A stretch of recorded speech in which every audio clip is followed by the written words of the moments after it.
Hello everyone, কেমন আছো সবাই? আশা করছি তোমরা সকলে খুব ভালো আছো, আর আমিও কিন্তু বেশ আছি। আজ 27শে জুন, 12ই আষাঢ়, রথযাত্রা। সোজা রথের মেলা রয়েছে। তবে আজ কিন্তু শুধু রথের মেলা নয়, আজকে রয়েছে আমার হাজবেন্ডের জন্মদিনও। তাই সকাল সকাল ঘুম থেকে উঠে তাড়াতাড়ি সব কাজকর্ম সেরে আগে বানিয়ে নিচ্ছি মেয়ের জন্য একটু স্মুদি। আজও খেতে চাইছিল জাম দিয়ে শুধু স্মুদি, তো আমি তার মধ্যে অর্ধেকটা মতন কলা দিয়েছি, না হলে তো ভীষণই পাতলা হয়ে যায়। আর সেই সাথে কিন্তু কাজু কিশমিশ মাখনার যে গুঁড়োটা আমি দিই সেটা, আর লাল মিষ্টির গুঁড়ো, এই দুটো তো আমি অবশ্যই দিই। আর দুধ দিয়ে এটা যে সেদিন নিয়েছি সেটা থেকে আমি প্রথম আজকে করে দিচ্ছি মেয়েকে স্মুদি। এই দেখুন, দুবার প্রেস করলে কিন্তু এটা বেশ সুন্দরভাবে ঘুরতে শুরু করে দেয়। যখন হয়ে যাবে তখন কিন্তু একা একাই অফ হয়ে রেড সিগন্যাল দেবে। তখন আপনি চাইলে আরও একবার যদি ঘোরাতে চান, আবার কিন্তু ডবল প্রেস করলে সেটা আবারও ঘুরতে শুরু করবে। ব্যাস হয়ে গেছে স্মুদি। দেখো একদম সুন্দরভাবে হয়ে গেছে। তারও একবার খুলে দেখিয়ে দিই। এই দেখো একদম সুন্দরভাবে স্মুদিটা তৈরি হয়ে গেছে। তো ও পড়তে বসেছে, ওকে গিয়ে দিয়ে আসা যায়। মেয়ে কি বলে জানেন তো, আগে আমি যেমন মিক্সচার মেশিনের ব্লেন্ডারে করে দিতাম স্মুদিটা, তার থেকেও নাকি এটাতে স্মুদি করলে বেশি ভালো লাগে খেতে।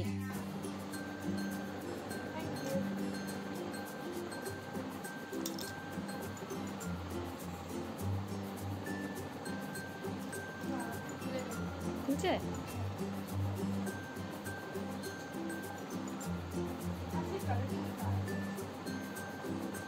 জামের সাথে কলা আছে। আচ্ছা, তারও ডার্ক না, আজকে লাইট হওয়ার কথা।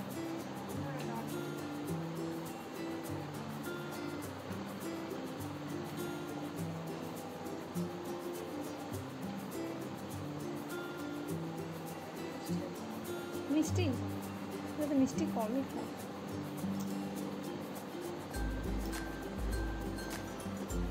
এদিকে বসিয়ে দিয়েছি লুচি ভাজতে। আর আমি আগে থেকেই কিন্তু কাল রাতে মেখে রেখেছিলাম ময়দাটা। আর সকাল সকাল উঠে মেখে স্মুদিটা করে দেবার পরেই বসিয়ে দিয়েছি একদিকে পায়েস আর একদিকে ছোলার ডাল।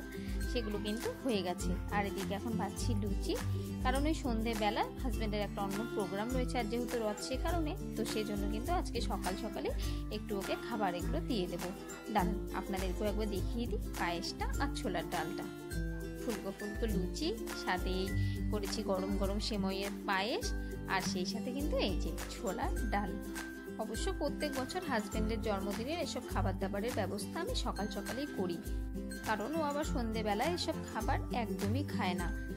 তাই যখন করবই, যে সময়টা খাবে সে সময়টাই করি, সে কারণে সকাল সকালই করি। হয়ে গেছে সব কিছু, দিয়ে দিয়েছি থালের মধ্যে লুচি, আর সেই সাথে ছোলার ডাল, পায়েস আর মিষ্টি এক জায়গায় সাজিয়ে। চলুন এবারে গিয়ে ওর জন্য যে গিফট এনেছি সেটাকে বের করা যায়। এই যে একটা এনেছি হাফ গেঞ্জি গরমের জন্য, আর একটাই স্যান্ডো গেঞ্জি। চলুন গিয়ে দিয়ে আসি। ওদিকে তো শুয়ে আছে, বেরোবে করছে বলে। ওদিকে খাবার খাওয়া হয়ে গেলে কিন্তু বেরিয়ে যাবে, কারণ ফিরতেও হবে দেরি। কই, উঠে বসো। এই দেখুন বাবা পোশাক পরছে আর মেয়ে সেটাকে ঠিক করে দিচ্ছে। রে, তোর গিফটটা দিবি এখন? ওই দেখুন, ফাদার্স ডে গিফটের সময় কিনেছিল, তখন কিনেছিল 2টা সেট, আর একটা দিয়েছিল তখন, আর একটা দিয়েছে আজকে। ব্যাস হয়ে গেছে, ছোট্ট করে 3 জনের মধ্যে সেলিব্রেশন। তো বসে গেছে, এখন যাই দিয়ে দিই। ওদিকে তো সবটা রেডি করাই রয়েছে। ধান দুবার কিন্তু কোনো ব্যবস্থা নেই, কারণ আশীর্বাদ করার মতন এখন সেরকম কেউ নেই। রয়েছে শুধুমাত্র খাবার দাবারের ব্যবস্থা। ভেবেছি বিকেলে একটু বেরোবো, তবে যদি ফাঁকা পাই, রথের ওখান থেকে তাড়াতাড়ি হয়ে যায় তো তবে খেতে দিয়ে দিই ওকে। তারপরে কিন্তু আমরাও সকালের খাবারটা সেরে নেব। দেখো খেয়ে কেমন হয়েছে। সকালের খাবার খাওয়া হয়ে গেলে তারপরে তাড়াতাড়ি দুপুরে রান্নাটা করে নেব, কারণ ওই 3:30 4টের দিকে যাব বিদ্রোহী মোড়ে। সেখানে কিন্তু প্রচুর রথ আসবে, আর উল্টো রথে যখন যাব মেলাতে, তখন কিন্তু সঙ্গে করে আপনাদেরকেও নিয়ে যাব। আর হ্যাঁ, রথের মেলা মানেই তো নটকা আর জিলেপি, সেগুলোও কিন্তু কিনবো। আমাদের এখানে বিদ্রোহী মোড় থেকে হরি মোড় পর্যন্ত কোনো একটা জায়গাতে দাঁড়ালেই কিন্তু রোড শোতে দেখা যায় প্রচুর রথ। কোনো একটা মেলায় গেলে তো শুধু সেখানকার রথটাই দেখা যায়। তাই আমরা বছর 3 ধরে সোজা রথে আর মেলায় যাই না। এই রাস্তায় কোথাও একটা দাঁড়িয়ে সব রথগুলোকে দেখি। এখন চলে এসেছি আমরা দাঁড়িয়েছি বকুলতলাতে। সেখানেও কিন্তু রথ আসা শুরু হয়ে গেছে। ঘড়িতে ওই 4টে থেকে 4:30 মতন বাজে।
চলুন তবে ভিডিওটা আজকের মতো এখানেই শেষ করছি। আমার হাজবেন্ডকে সবাই আশীর্বাদ করবেন। আর হ্যাঁ, রায়গঞ্জের রথ উৎসব কেমন লাগলো অবশ্যই কমেন্ট করে জানাবেন। ভালো লাগলে একটা লাইক করে দেবেন।